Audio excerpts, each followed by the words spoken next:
Aloha mai kako, and welcome to the Royal Lahaina Resort Coconut Demonstration. My name is Makahiwa, and we're going to be talking about the coconut. Uh, Now, first off, we're going to identify the tree. But first, before we do that, we're going to talk about the term. So what we see here on the table, everybody recognize as the term coconut. But in our language, in the Polynesian language, the coconut is referred as the word niu. It's the letters N-I-U. And the niu, or the coconut, the story of the coconut begins here in our island chain around 4,000 years, 4 to 6,000 years back. And the term niu is actually a Polynesian term. So the word niu doesn't only mean coconut in Hawaiian language, but if we go to our cousins in the South Pacific and we ask the Samoan people, how do you say coconut in your language? They will say niu. Even from the people of Tonga, they will say niu, Tahiti, Fiji. So the term niu is actually a Polynesian term. And the niu comes from these tall, skinny trees that everybody tends to look at and just say palm tree. And I think the reason being is because when we look at the tree, you don't ever see any coconuts in the tree. And that is for safety reasons. We do keep the tree groomed. But the tree itself, in translation of its nickname, the tree itself is known as the Pacific Tree of Life. And when we say that, that means we use the whole tree. We don't only just get into the fruit. So if we were to take a look at this really tall tree here, let's take a look at the trunk.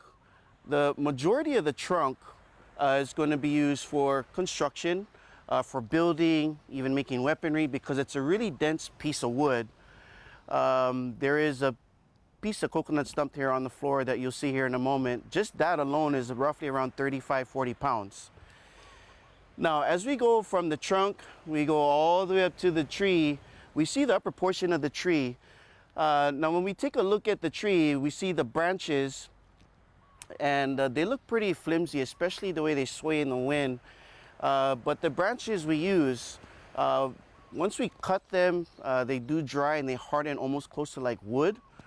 We'll take that branch and we'll use the natural curvature that you see in the branch, and we'll use that as a natural flex to bend them to make the standard roofing frame of our pilihale, or what you'd call as your traditional thatched house. Now, when we take a look at the branches, you're also going to see leaves, the leaves that are attached to the branch. We also use the leaves, and we use the leaves for weaving, and weaving was a very essential part of the Polynesian cultures. Because here in our island chains, our island homes do not produce or give birth to any kind of metal. So what that means is my ancestors did not have things like nails, screws, metal pegs to build, construct, make tools. So everything had to be tied or bound or woven together. The unique thing about using a coconut leaf for weaving is that it's not like the leaves that surrounds us here at ground level. So if we were to walk up to any plant, hedge, or tree, we pluck this leaf off of the branch. Over time, the leaf will dry out, and then the side effect is it becomes brittle. The coconut leaf does not do that. When it's plucked from its source, it dries, it browns, it actually turns into hard basketry. So because of that, that quality result in the drying, the coconut leaf was widely used for the making of everyday things like making baskets, bowls, plates, hut covering or thatching. Now, at the same tree, I do want to point out, if you take a look on the left-hand side of the tree, you'll notice that there's some growth happening on top of the tree. And once you see the growth happening on top of the tree, there's strands, and attached to the strands, there's bulbs. They're tiny little coconuts. And that is right before, that is right after the flowering stage. The majority of the trees right now on the property are going through a flowering stage. And the coconut will produce thousands of flowers. But around 90% will not make it through the growth stage from the flower up to the fruit. Majority of the flowers will not survive all the weathered patterns of 14, 13 months. Now, from a tiny little flower, or that bulb, 13 months later, the 14 months roughly, this is what we have. This is an adult-sized coconut. And the coconut that I'm holding is actually a young coconut, and I say that because of the green skin. We have many varieties of the coconut, but we have only two basic birthing colors. We have a green fruit that I have right here, and then we also have an orange blonde colored fruit. Now, the green fruit or the green skin means that it is a young coconut. It doesn't mean that it's not edible, but it's at a different growth stage. So the picture that you may have in your mind when you think coconut, that's not the case for a young coconut. In every single coconut, there's an inner core shell. This is what I'm talking about. This is what everybody buys in the store. Now, in the young coconut, or in every coconut, there's an inner core shell. And inside the inner core shell holds a lot of water, and it's really dense with pulp. Now, when I say water, it's water. Other terms you'll hear is juice or milk. It's neither, it's water. Now, in the green coconut, the shell sits right here at the bottom. Inner core shell has a lot of water, really dense with pulp. In about 2 months, roughly, this green coconut will ripen or turn brown. So a couple of months later, this is what the green coconut looks like. This is what a ripe coconut looks like. And as you can see, a couple of months later, roughly, the outside appearance has changed. But the inside has changed also, because over that 2 months of time, the inner core shell that has the water, that pulp inside that's mixed with the water, that pulp will eventually thicken and harden into coconut meat that we now all identify with. So what happens is the meat replaces the room of what would have been water. So it's slowly creating an air pocket in the shell while the meat is being developed. So especially if you take a ripe coconut and you give that a good shake, it is then you can hear water inside. Most people will pick up a green coconut and claim that they can't hear any water, or there's no water in the fruit. There is water in the fruit, but it means that there's just so much water in the inner core shell where there's no oxygen bubble in the shell yet for you to hear it when you shake it. Now, there are two basic ways that the coconut will come off of the tree and end up on the ground. One, there is a limb that attaches the coconut to the tree. This will naturally grow weak, and with the weight of the coconut, it's going to fall when it's supposed to. The other way the coconut will come off of the tree is we'll get that good 50-mile-an-hour gust and it'll get blown off the tree. Now, because of the wind factor, you will find green and ripe coconuts on the ground and in the tree. Either way, once the coconut gets detached from the tree, that water that we're hearing is actually what's keeping this fruit alive. And it's going to keep this fruit alive for roughly as much as 4, maybe 5 months, depending on the location of the coconut, if it's sitting in the sun or if it's sitting in damp soil or grass. So it's going to keep the fruit alive, and but eventually the water will run out. Once the water is close to running out, the coconut will know that, and it's going to take a little bit of the water that's left, and it's going to take that water and use it to go in through a germination stage where it's going to cause the root to grow inside the shell. So that's what happened to this coconut. This coconut got overripe, it germinated, so root grew inside the shell. So what you see here, right at the upper portion, this is the root popping out of one of the 3 germination eyes that every coconut has. So these are the germination eyes that I'm talking to you about. So the root comes out, and this is what it looks like. This is the growth of the root. Now, this root is naturally programmed to look for moisture where it's the most heaviest. So what I mean is, the coconut falls off of the tree, it ends up on the ground. The root's going to go directly underneath the coconut into the soil, feed off of the nutrients in the soil, produce more roots, and then the stalk will grow out. So technically, wherever a coconut falls off of the tree and lands, if nobody moves it or touches it for a long period of time, a tree will go right there in its spot. So if we give it another few months from this stage, then this is an idea on what we're looking at. So this is called, we call this a haku niu. And as you can see here, it's a plant And we're gonna wait for this plant to be around 10 years old in order for it to be old enough to be its own tree, to have its first group of coconuts or its first yield. Now a 10-year-old tree is roughly head high. That means my head is the branch line. So if this is 10 years old, gives you an idea on how old these trees are. Now, if you're here in Maui or here throughout the island chain and you're trying to look at the tree, trying to gauge the height versus the age, you always have to remember where you're standing, because you might be looking at the tree where it's not its original home. So the reality is most properties, they flatten out the acreage, they build the resort, the hotel, and then they'll bring in the trees last for landscaping. I will say though that there are a few what we call as original trees that has been here long before this place was ever built. And that tall tree is actually one of them that we've been talking about.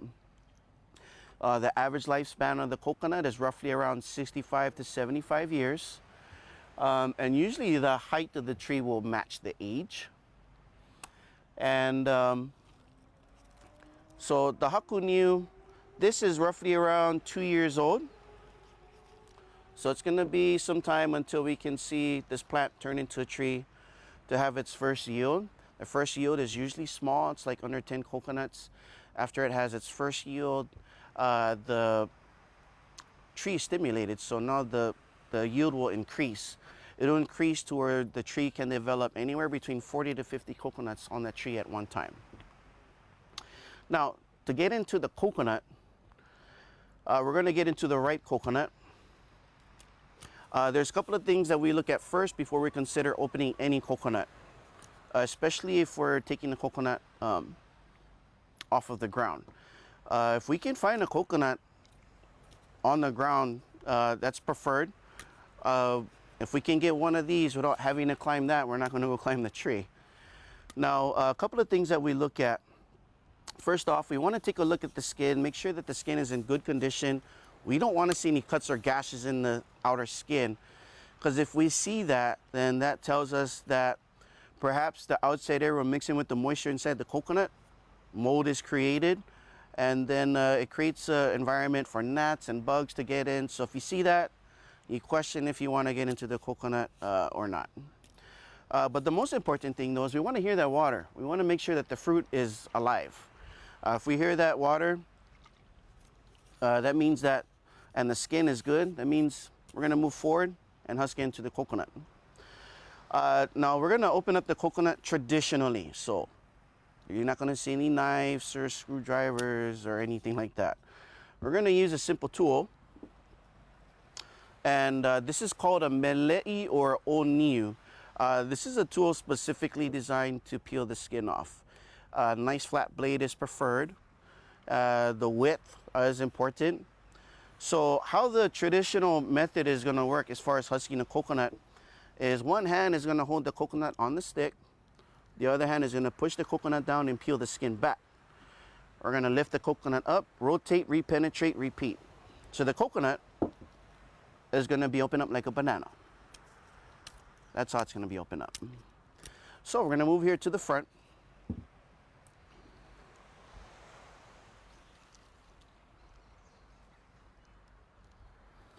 And we're going to use the coconut stump here as a base.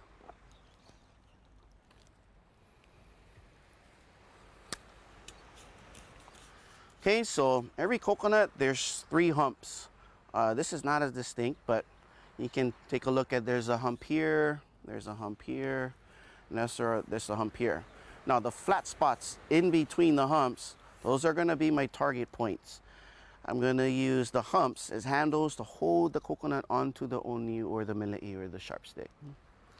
Okay, you don't need brute strength to open up a coconut. It's just really all technique.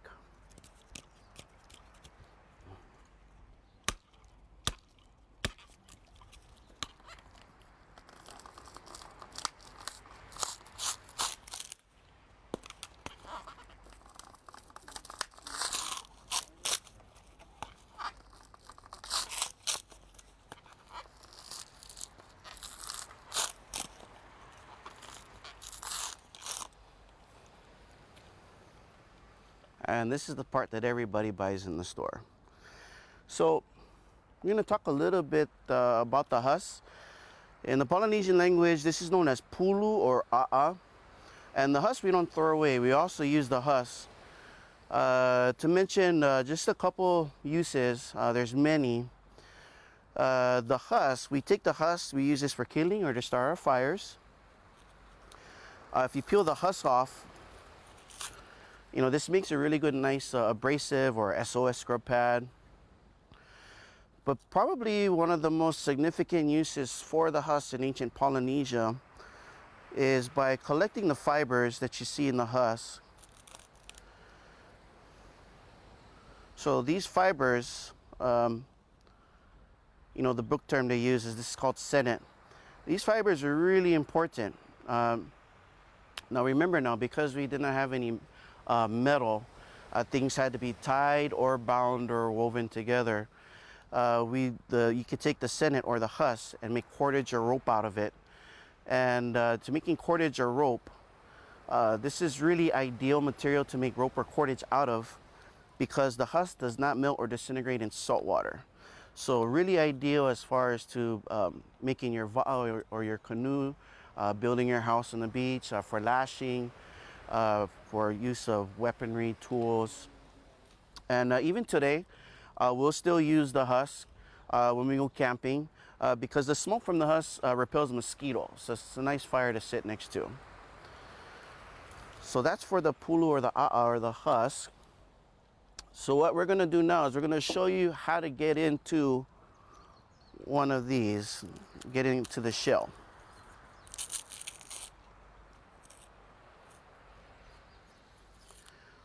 So every coconut, you see the 3 germination eyes. Now, I'm going to use this for example. Okay, so these are the 3 germination eyes. You'll notice that there's one eye slightly larger out of the 3. So for this coconut that we're going to open up, that's this eye right here, like this one right here. And the reason why looking for this face is important is because it's going to tell us how we're going to crack the coconut open. So if we turn the coconut around, there's 3 core lines that run from one end to the other end of the coconut. So we have a core line right here, second one right here, and here's a third one. Now if you look close, all 3 of those core lines, they meet right in the center of that face. And we're going to choose the line that's going in between the 2 small eyes, because out of the 3 core lines, this one is the weakest one. Now to crack the coconut open, again, really simple. We're just going to use a heavy device. We're going to use a solid rock. So it's ideal to use a device that has a little bit of weight on it. That way it's less power out of view to apply to the object and then apply it to the coconut. So we're just going to take the weight of the stone, apply it right onto the coconut. Okay, and then what's going to come out is water, not milk. So we have a crack here, goes right down the middle.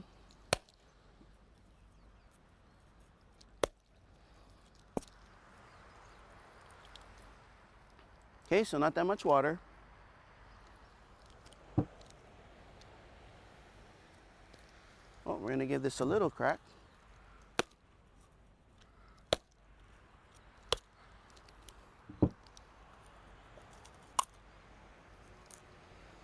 And that's our coconut. So this is a nice, beautiful, ripe coconut. As you can see, the meat is nice and pearly white. The meat is around 1/2 inch thick. So this is ideal. This is what you want to see inside a good coconut fruit. So what we're going to do now is we're going to take some of the meat out and we're going to show you something else. So I do want to, you can't really see it, but you know, your water should be nice and clear. You don't want to see your water murky or white chunks in it. If you see that, coconut is probably not good. But if your fruit looks like this, it doesn't mean that your coconut is bad. Just get rid of the water and go straight for the fruit. So here's the water, and you're probably wondering, well, what about the milk? Where's the milk? So we're going to jump into that. So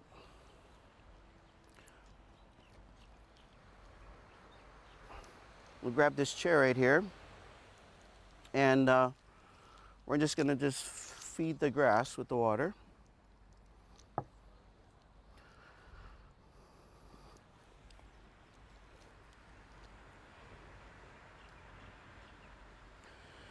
Now the water that was in the bowl, I must say that it is not the same water that people are buying in the stores. It's completely different. The water is very fragile.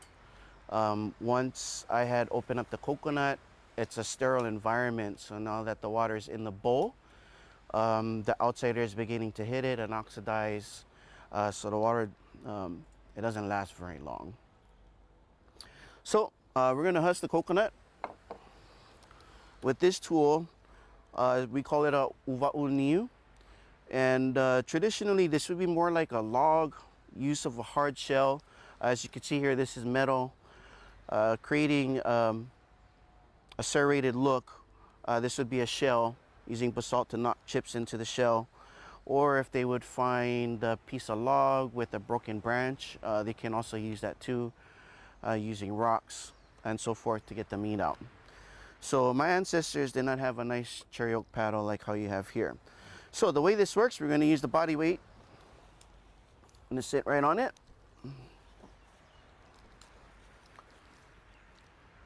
Bring the bowl.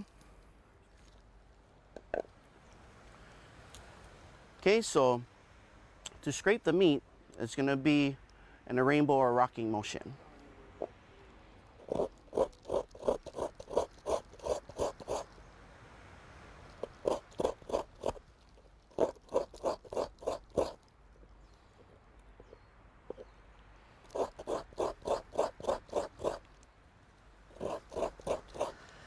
So as you can see, as I grate, you see the meat is being shaved off. It goes into the bowl.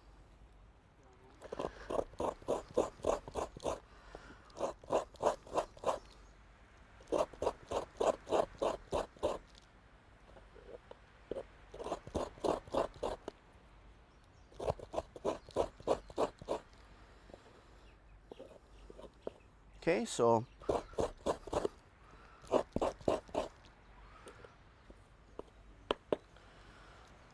that's what's in the bowl, and this is the shell.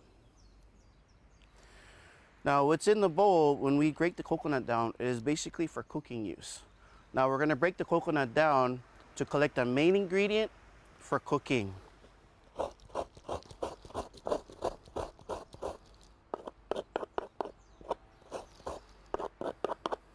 So once we have the meat in the bowl, we're going to take the meat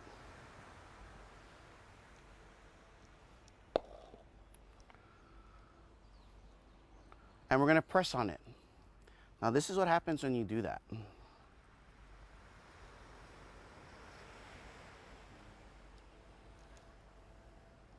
That's milk. And we're going to take this milk, we're going to use it for cooking in an underground oven, starches, veggies, and that is the difference between coconut milk and coconut water. So the water was in the bowl when we cracked it open. In order to get access to the milk, you need to get the meat and press on it. And that, my friends,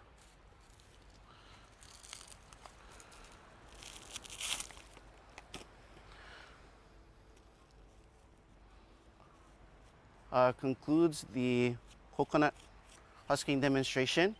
We look forward into having you here in Maui on our beautiful Kaanapali coastline, and we'll see you when you come and try what's in the bowl when you arrive here. Again, my name is Makahiwa, and aloha.